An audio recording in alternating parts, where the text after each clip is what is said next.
ప్రేక్షకులందరికీ కార్తీక దామోదరుడు అంటే పరమేశ్వరుడికి ఆశీస్సులు. ఈ కార్తీక మాసంలో నవంబర్ 1వ తారీఖు శనివారం ఏకాదశి పడ్డది. చాలా పవిత్రమైన తిథి ఇది.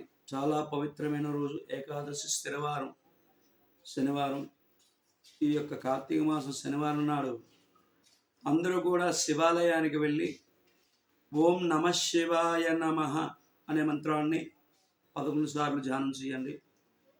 ఏకాదశి పడ్డది కాబట్టి వస్త్రదానం, అన్నదానం, సాలగ్రామ దానం, దీపదానం.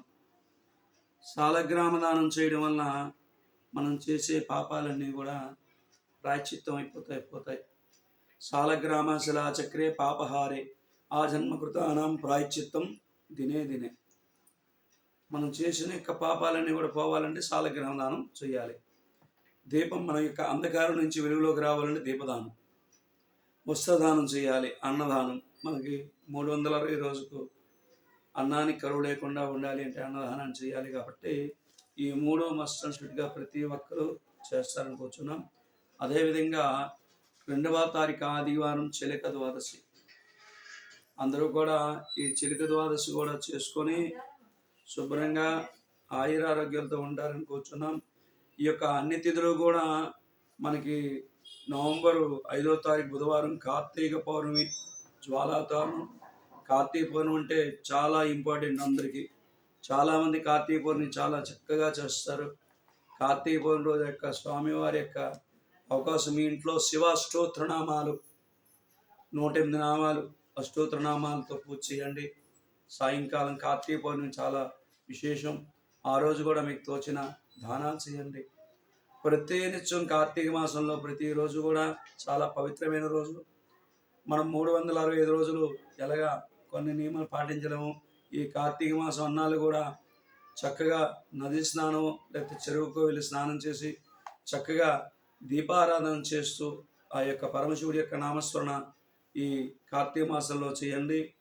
అదేవిధంగా స్వామివారి యొక్క బహుళ ఏకాదశి 15వ తారీఖు పడుతున్నది. చాలా విచిత్రమైన పర్వదినం ఇది. అదేవిధంగా 18వ తారీఖు మాస శివరాత్రి పడుతున్నది.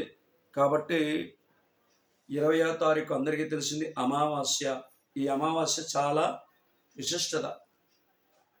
దయచేసి ఈ అమావాస్య రోజు మీ యొక్క వివాహం కాని వారికి, ఉద్యోగం లేని వారికి, సంతానం లేని వారికి మర్చిపోకుండా కార్తీక మాసంలో ఎప్పుడు చేసింది వేరు, కార్తీక మాసంలో చేసినంత ఫలితం ఇంకెప్పుడు రాదు. కార్తీక మాసం అమావాస్య రోజున రాహుకేతు పూజ అనగా రాహుకేతు పూజ 5 ముఖాలతో కూడుకున్న సర్పం ఒకటి, 1 ముఖంతో కూడుకున్న సర్పం. ఈ యొక్క 2 సర్పాలు వెండితో నాగబడిని చేసుకొని రాహుకేతు పూజ మాత్రం అందరూ జరిపించుకోండి. ఇది శ్రీకాళహస్తిలో ఈ రాహుకేతు పూజలోని మనం పూజ చేసే సర్పాలు హుండీలో వేయాలి. ఎందుకంటే స్వామివారి యొక్క పేరు వాయులింగేశ్వరుడు. అక్కడ విశేషమైన దేవాలయం. ఆ దేవాలయం అనేది చాలా పవిత్రతో కూడుకున్నది. కొన్ని యొక్క వేదాలతో కూడుకున్న దేవాలయం. కాబట్టి ఆ దేవాలయానికి విశిష్టత రావడానికి శ్రీకాళహస్తి అనే పేరు వచ్చింది. శ్రీ అంటే సాలిపురుగు, కాళ అంటే సర్పము, అస్థి అంటే ఏనుగు. ఈ 3 జీవరాలు చేసే మహాపుణ్యక్షేత్రం శ్రీకాళహస్తి. స్వర్ణముఖి నదీ తీరాన ఉన్న ఈ శ్రీకాళహస్తిలో రాహుకేతు పూజ రాహుకాలంలో జరిపించుకుంటే మీకున్నటువంటి ఆరోగ్యం, ఉద్యోగం, వ్యాపారం, కళ్యాణం, సంతానం ఎటువంటి దోషాలున్నా అమావాస్య రోజు తొలగుతాయి. అదేవిధంగా 21వ తారీఖు అందరికీ తెలుసు పోలిపాడ్యమి. చాలా విశేషమైన తిథి. ఈ పోలిపాడ్యం రోజు కూడా చక్కగాను తలంటు తన్నీటి స్నానం ఆచరించి తెల్లవారుజామున శుభ్రంగా మీ ఇంట్లోని దీపారాధన చేసి నమశివాయ అనే శివ పంచాక్షర మంత్రం చేస్తూ మీకు తోచిన విధంగా శక్తానుసారంగా పిండి వంటలు వండుతూ ఆ పరమేశ్వరుడు సమర్పించి వస్త్రదానమో లేకపోతే దీపదానమో గోదానమో భూదానమో ఎన్ని దానాలు ఉన్నాయి. మన మానవుడికి శక్తి తోచిన విధంగా దానాలు చేయండి. చేస్తే చక్కటి ఫలితం వస్తుంది. కాబట్టి 26వ తారీఖు శ్రీ సుబ్రహ్మణ్య స్వామి వారికి షష్ఠి. ఈ సుబ్రహ్మణ్య షష్ఠి రోజు స్వామివారికి పాలాభిషేకం చేయండి, పంచాభిషేకములు చేయించండి. శుభప్రదంగా జరుగుతుంది. అందరూ కూడా ఆయుర ఆరోగ్య భోగభాగ్యాలతో ఉండాలని శ్రీ శివసంతోషి మాత జ్యోతిష్యాలయం బ్రహ్మశ్రీ రవిప్రశాసనం యొక్క మీ అందరికీ ఆశిస్తున్న సర్వేజనం సుఖినో భవంతు.